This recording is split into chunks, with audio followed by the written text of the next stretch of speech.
We're diving into a breaking news story that's sending shockwaves through the global economy. Germany, France, and Denmark have just made an unthinkable move that could cripple the US auto industry, and it might signal the end of tariffs as we know them.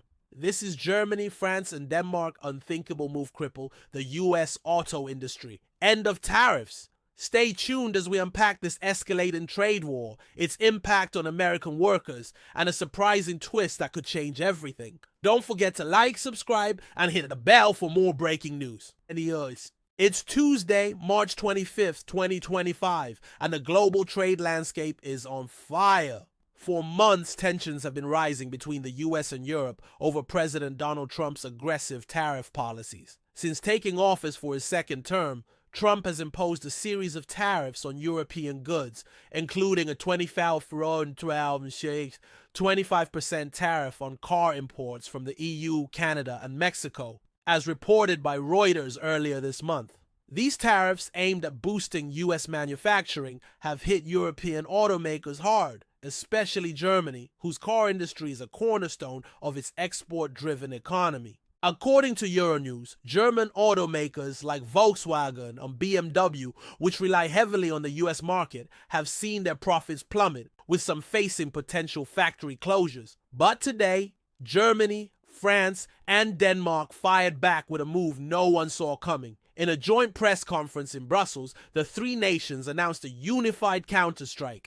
They're suspending all tariffs on US auto imports into their markets, effective immediately. At first glance, this might sound like a win for American car makers like Ford and General Motors. But there's a catch. The European trio has also launched a massive subsidy program for their own automakers, offering tax breaks and grants to flood the US market with European cars at prices American companies can't compete with. This is a strategic play, said Clara Schmidt, an economic analyst at the Center for European Reform. By dropping tariffs, they're forcing the US to either follow suit or watch their auto industry drown under a wave of cheaper European imports. The numbers are staggering. Germany alone exported 657,000 cars to North America last year, according to the German Association of the Automotive Industry, VDA. With these new subsidies, experts estimate that European car prices in the US could drop by 15 to 20%, undercutting American manufacturers who are already struggling with high production costs and a sluggish economy. In Detroit, workers at a GM plant expressed their fears. "We can't compete with that," said assembly line worker James Carter, a 42-year-old father of three. "If this keeps up, I don't know how I'll feed my family." To understand the real impact of this trade war, let's zoom in on Detroit, Michigan, the heart of the US auto industry. The city has already been battered by years of economic challenges, and Trump's tariffs were supposed to protect American jobs by making foreign cars more expensive. But the European counterstrike has turned that plan on its head. At a GM factory on the outskirts of Detroit, production lines are slowing down as orders drop. "We're seeing a 30% decline in demand already," said plant manager Lisa Harper. "Our customers are switching to cheaper European models like the Volkswagen Passat or the BMW 3 Series. We can't match those prices without losing money." For workers like James Carter, the stakes are personal. James has worked at GM for 15 years, supporting his wife Emily and their three kids. At their modest home in a Detroit suburb, the family sat down for dinner, the tension palpable. "I might lose my job," James told Emily, his voice heavy. "They're talking about layoffs if sales don't pick up." Emily, a part-time teacher, reached for his hand. "Now we'll figure it out," she said, but her eyes betrayed her worry. Their oldest daughter, 12-year-old Mia, looked up from her plate. "Does this mean we can't go to the zoo this summer?" she asked. James forced a smile, but his heart sank. Across the city, similar stories are unfolding. The U.S. auto industry employs over 800,000 workers, according to the Bureau of Labor Statistics. And experts warn that tens of thousands of jobs could be at risk if this trade war escalates further. "This isn't just about cars," said economist David Reynolds on a recent CNN panel. "It's about livelihoods, communities, and the future of American manufacturing." But while the U.S. grapples with the fallout, the European move has sparked debate. Some see it as a brilliant strategy to force the U.S. to the negotiating table. Others call it a reckless escalation that could hurt both sides. Let's shift our focus to Europe, where Germany, France, and Denmark are standing firm. In Wolfsburg, Germany, home to Volkswagen's largest factory, workers cheered the news of the counterstrike. "This gives us a fighting chance," said Anna Müller, a 38-year-old assembly line worker at VW.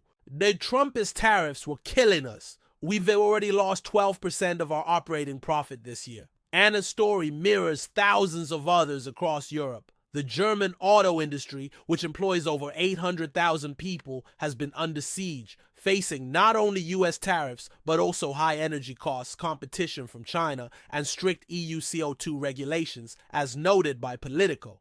France and Denmark joined Germany in this bold move, driven by their own stakes in the auto sector. France's Stellantis, which includes brands like Peugeot and Citroën, has been hit hard by tariffs on its North American exports, with a potential 40% drop in operating profit, according to Stifel Research. Denmark, while smaller, is home to key suppliers for European automakers, and its government has long advocated for free trade. At the Brussels press conference, German Economy Minister Robert Habeck declared, "We will not be pushed around. If the US wants a trade war, we'll fight back with unity and strategy." French and Danish officials echoed his resolve, emphasizing the need to protect European jobs. But not everyone in Europe is on board. Some analysts warn that flooding the US market with subsidized cars could backfire, provoking even harsher US retaliation. "This is a high-stakes gamble," said Sigrid de Vries, Secretary General of the EU car lobby ACEA, in a statement to Reuters.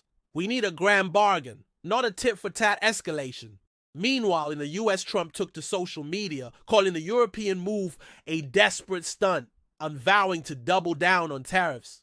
The stage was set for a full-blown trade war until an unexpected voice stepped in to change the narrative. Just when it seemed the trade war would spiral out of control, a surprising figure emerged to broker peace. Elon Musk, the billionaire CEO of Tesla and SpaceX.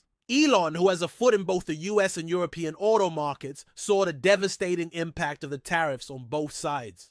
Tesla, which exports vehicles from its Shanghai gigafactory to Europe, had been caught in the crossfire of EU tariffs on Chinese EVs, while its US operations faced competition from the new wave of European imports. On March 25, 2025, Elon organized a virtual summit bringing together leaders from the UCell, Germany, France, and Denmark, along with auto industry representatives. "I've seen what tariffs do," Elon said during the Zoom call, his voice steady. "They hurt workers, families, and innovation. We need to stop this cycle and build a future that works for everyone." Elon proposed a radical solution, a mutual tariff freeze. The US would suspend its 25% tariffs on European car imports, and Europe would halt its subsidy program, replacing it with a joint US-EU initiative to support sustainable auto manufacturing. The initiative, dubbed the Global Auto Pact, would fund research into electric vehicles, EVs, and green technology, creating jobs on both sides of the Atlantic while addressing climate concerns. To everyone's surprise, the leaders agreed. Trump facing pressure from US workers, and businesses saw the pact as a way to save face while protecting American jobs. European leaders wary of further escalation embraced the chance to de-escalate while securing a win for their industries. The agreement was signed within days, and its impact was immediate. In Detroit, GM's orders began to recover as European car prices stabilized, saving jobs like James Carter's. In Germany, Volkswagen workers like Anna Müller breathed a sigh of relief, knowing their factories would stay open. The heartwarming twist came in the form of a joint community project. As part of the Global Auto Pact, US and European automakers partnered to build a new EV training center in Detroit, where American and German workers would train side by side. At the center's opening ceremony, James and Anna met, shaking hands with smiles that bridged the Atlantic. "We're not so different," James said, his voice warm. Anna nodded, her eyes bright. "We both just want a future for our families." The Global Auto Pact marked a turning point, proving that cooperation could triumph over conflict. The US and European auto industries began to recover, with new jobs created in green technology and EV production. James kept his job at GM, taking his daughter Mia to the zoo as promised. Anna's factory in Wolfsburg thrived, and she enrolled in an EV training program, dreaming of a brighter future. The trade war that threatened to cripple the US auto industry ended not with tariffs, but with a shared vision for sustainability and unity.